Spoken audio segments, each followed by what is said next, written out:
Sudhir office से घर आया तो देखा बाहर बरामदे में माँ पापा अपना सामान पैक किए हुए बैठे हुए थे। शायद उसी का इंतजार कर रहे थे। उन्हें अपने सामान के साथ देखकर सुधीर हैरान होते हुए उनसे बोला, ये आप लोग सामान पैक कर कहाँ जा रहे हो? हमें नहीं रहना तेरे घर में। हमारा पेट भर गया है तेरी पत्नी की बातों को सुन सुनकर। हम तो छोटे के पास चले जाएंगे। कितना सुनाती है ये आजकल हमें। माँ आंसू बहाते हुए बोली, पर हुआ क्या है बताओ तो सही। अभी 2 घंटे पहले जब मैं ऑफिस गया था तब तो सब कुछ ठीक था। फिर अचानक ऐसा क्या हो गया कि आप दोनों घर छोड़कर जाने को तैयार हो गए? सुधीर माँ के कंधे पर हाथ रखते हुए बोला, बेटा अब तेरे घर से हमारा दाना पानी उठ चुका है। हमें तो तू छोटे के पास ही छोड़ा। हम तो उसी के पास रह लेंगे। कम से कम शांति की और सम्मान की रोटी तो खाएंगे। यहाँ तो तेरे घर में हमें 10 बातें सुननी पड़ती है तब जाकर रोटी नसीब होती है। हम अपने पोते पोती से भी मजाक नहीं कर सकते हैं क्या? अब की बार पापा बोले। पापा अंदर तो चलो। अंदर बैठकर शांति से बात करते हैं। मैं बात करता हूँ आपकी बहू से। आखिर क्या बात हो गई मैं भी तो जानूं। सुधीर उन्हें समझाते हुए अंदर लाने की कोशिश करने लगा। तू ही जानते रहे तेरी पत्नी से बातें।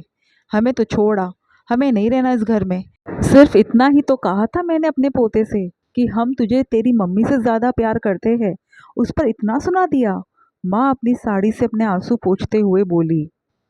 आखिरकार सुधीर जैसे तैसे हाथ पैर जोड़कर उनको मनाकर अंदर लेकर आ गया।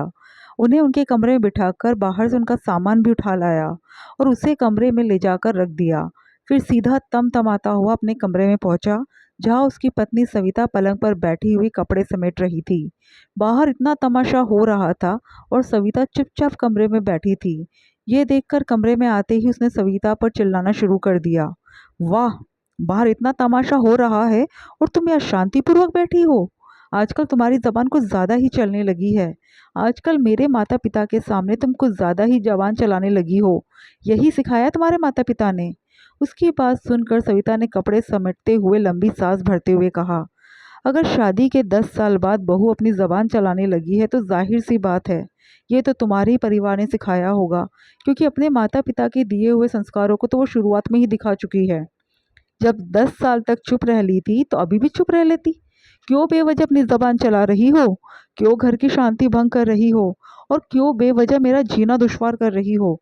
सुधीर ने हाथ जोड़ते हुए कहा। 10 साल तक मैं इसलिए चुप रह ली कि मुझे ये उम्मीद थी कि कभी तो मेरा पति मेरे लिए बोलेगा। लेकिन 10 साल में जब उसने एक शब्द नहीं बोला तो आखिर अपने लिए मुझे खुद ही बोलना पड़ा। जब उनके लिए तुम मुझसे लड़ने के लिए तैयार हो जाते हो तो कभी मेरे लिए भी उन लोगों से लड़ लिया करो। हमेशा पत्नी गलत नहीं होती है। कभी कभी माता पिता भी गलत होते हैं।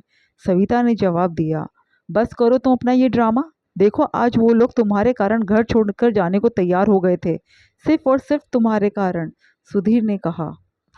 मेरे कारण? मेरे बच्चों को मेरे ही खिलाफ भड़का रहे हो, ये कहकर कि वो तुम लोगों को प्यार नहीं करती।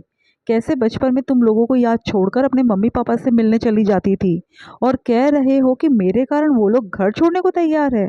कहीं नहीं जाने वाले वो लोग। बस ड्रामा कर रहे तुम्हें डराने के लिए कि वो ऐसा करने वाले हैं। आज 10 साल तो मुझे इस घर में हो गए। क्या मुझे नहीं पता कि उनके छोटे बेटे बहू ने तो कभी किसी जिम्मेदारी को उठाया नहीं? एक तुम ही हो जो उनके ड्रामे को सच मान लेते हो। सविता ने कहा। तुमसे तो आजकल बहस करना अपना सिर फोड़ने के बराबर हो गया है। पता नहीं क्या समझने लगी हो अपने आप को। अब बैठी क्या हो? रसोई में जाओ, जाकर खाना बनाओ सबके लिए, कहकर सुधीर कमरे के बाहर आ गया। हाँ, इतना तमाशा होने के बावजूद भी मेरे हाथ का ही बना हुआ खाना खाना है, सविता मन ही मन बोली और उठकर रसोई में चली गई। सविता को इस घर में 10 साल हो चुके थे। इन 10 सालों में कितना बदल गई थी वो। जब शादी होकर आई थी तब कितने अरमान लेकर आई थी कि एक अच्छी बहू और पत्नी बनकर दिखाऊंगी, ससुराल में सबको खुश रखूंगी। पर उसे तो ये पता ही नहीं था कि ये सब एक तरफा नहीं होता है। इसके लिए कोशिश तो दोनों तरफ से होती है। सास ससुर तो शुरू से ही तेज स्वभाव के थे। उन्होंने कभी उसे घर में अपनी जगह बनाने ही नहीं दी। हमेशा उसके साथ पराये जैसा व्यवहार किया। उसे बात बात पर झिड़क देना उनकी आदत थी। कई बार तो वो सुधीर के सामने ही ऐसा व्यवहार करते थे, पर सुधीर कभी कुछ नहीं कहता और इसी कारण उनकी हिम्मत कुछ ज़्यादा ही बढ़ गई। शादी के कुछ दिनों बाद सविता ने सबके लिए खाना बनाया था। देवर और सुधीर तो शौक से खाना खा रहे थे, लेकिन सास ससुर को उसका बनाया हुआ खाना पसंद नहीं आया। ससुर जी ने तो सीधे थाली उठाकर ही फेंक दी और चिल्लाकर बोले, अपने माँ बाप के लिए भी ऐसा ही खाना बना दी थी क्या? ढोर ढंगर समझ रखा है क्या हमको? हम ऐसा खाना खाते हैं क्या? इस पर सास ने भी चिल्लाना शुरू कर दिया। ये देखकर सविता की आंखों में आंसू आ गए। उसने तो अपने घर में कभी ऐसा माहौल देखा ही नहीं था। पर मजाल कि सुधीर ने कुछ कहा भी हो। उल्टा कमरे में आकर उसने सविता को ही समझाया, एक बार माँ से पूछ लिया करो कि कैसा खाना बनाना है और उनकी पसंद का ही खाना बना दिया करो। अब तो आलम ये था कि वो आए गए रिश्तेदारों के सामने, आस पड़ोसियों के सामने भी उसे अच्छे से लताड़ दे देते थे, जैसे उसका कोई सम्मान ही ना हो। अब तो मेहमानों के सामने भी खाना अगर उनकी पसंद का नहीं बनता तो वो लोग सीधा थाली उठाकर फेंकते थे। हर बार सविता यही इंतजार करती रह जाती थी कि कभी तो मेरा पति मेरे लिए बोलेगा, पर वो दिन कभी नहीं आया। सविता 2 बच्चों की माँ भी बन गई, लेकिन उसके बावजूद भी कोई बदलाव नहीं था। अब तो आलम ये था कि वो लोग खुद तो सविता के साथ उसके बच्चों को भी उसके मायके नहीं जाने देते, बच्चों को घर पर ही रख लेते और फिर बच्चों के कान भरते कि देखा तुम्हारी मम्मी तुम्हें छोड़कर चली गई। सविता मन ही मन कुढ़ती रहती, लेकिन कुछ कह नहीं पाती। ज़्यादा से ज़्यादा 2 घंटे रुककर वापस चली आती। सुधीर से कहती तो सुधीर भी यही कहता, अरे माँ पापा अब दादा दादी है तो उनके पोते पोती से मजाक कर रहे हैं, क्यों बात को दिल पर ले रही हो? और फिर उनका मन बच्चों के बगैर नहीं लगता, इसलिए बच्चों को यहाँ रख लेते हैं। वक्त यूं ही बीत रहा था। देवर की भी शादी हो चुकी थी। देवरानी के साथ भी उन्होंने ऐसा व्यवहार करने की कोशिश की, लेकिन इस बार देवर लड़ पड़ा और अपनी पत्नी को लेकर अलग हो गया। तब से दोनों सुधीर के साथ ही रहते थे।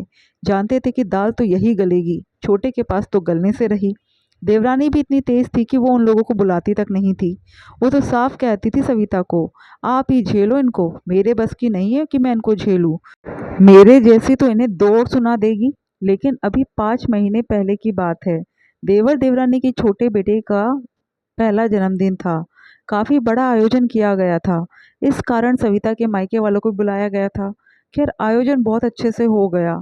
जब घर पर लौटकर आए तो सविता का 5 वर्षीय बेटा उसके पास आया और बोला, मम्मी प्रिंस के नाना नानी कितने अच्छे हैं ना, कितने अच्छे अच्छे गिफ्ट दिए थे उन्होंने। मेरे नाना जी तो फटीचर है, इसलिए आप मेरा जन्मदिन नहीं मनाती हो? ये सुनकर सविता हैरान रह गई। उसने उसके गाल पर उसी समय थप्पड़ दे मारा। इससे वो रोने लगा और रोते रोते बोला, मैंने क्या गलत कहा? जो दादा दादी ने कहा वही तो बोला था मैंने। बस ये सुनकर सविता के तन बदन में आग लग गई। उसने सुधीर की तरफ देखा, लेकिन सुधीर ने कुछ नहीं कहा। तब सविता ने डिसाइड कर लिया कि अब पति नहीं बोल रहा है तो मैं बोलूंगी। वो उठकर सीधा अपने कमरे से बाहर निकली और जाते ही उनके कमरे में बोली, माँ जी, पापा जी, मुझे आपसे ये उम्मीद नहीं थी। क्या कहा आपने अपने पोते से कि उसके नाना फटीचर है? कह दिया तो कह दिया, क्या हुआ? कोई पहाड़ टूट पड़ा क्या? जो सच है वही तो बोला है। ससुर जी तमकते हुए बोले, नाना से क्या उम्मीद करते हो? कभी खुद भी अपने पोते का जन्मदिन बना लिया करो। आपको किसने रोका है? बस अब तक जो बोलना था बोल लिया आपने। आज के बाद दूर रहना मेरे बच्चों से। अब मैं और बर्दाश्त नहीं करूंगी। सविता ने कहा तो वो लोग चिल्लाने लगे। बात बढ़ती देखकर सुधीर सविता को खींचकर अपने कमरे में ले गया। बस वो दिन था और आज का दिन है। अब सविता सीधे मुंह पर जवाब देती थी। हालांकि इस बीच वो कई बार छोटे बेटे के घर जाने की कोशिश करते थे। कोशिश क्या करते थे, नाटक करते थे। पर मन ही मन वो दोनों जानते थे कि यहाँ कोई सुनने वाला नहीं है और यहाँ अब सविता बर्दाश्त करने को तैयार नहीं है। लेकिन जब दूसरी बार फिर झगड़ा हुआ तो सुधीर ने अपने माता पिता को ही डांट दिया, आप लोग सोच समझकर क्यों नहीं बोलते हो? बच्चों को उनकी माँ के खिलाफ भड़काओगे तो वो तो फिर जवाब देगी ही ना। लेकिन उसके बाद जब रिश्तेदारों आस पड़ोसों के सामने उसकी बुराई होने लगी तो उसे अपने आप ही समझ में आ गया कि हर बार माता पिता सही नहीं होते। अब की बार जब उन्होंने छोटे के पास जाने का नाटक किया तो सुधीर सचमुच उन्हें उनके पास छोड़कर आ गया और दूसरे दिन वो लोग खुद ही लौटकर वापस आ गए। बस तब से घर में बड़ी शांति है।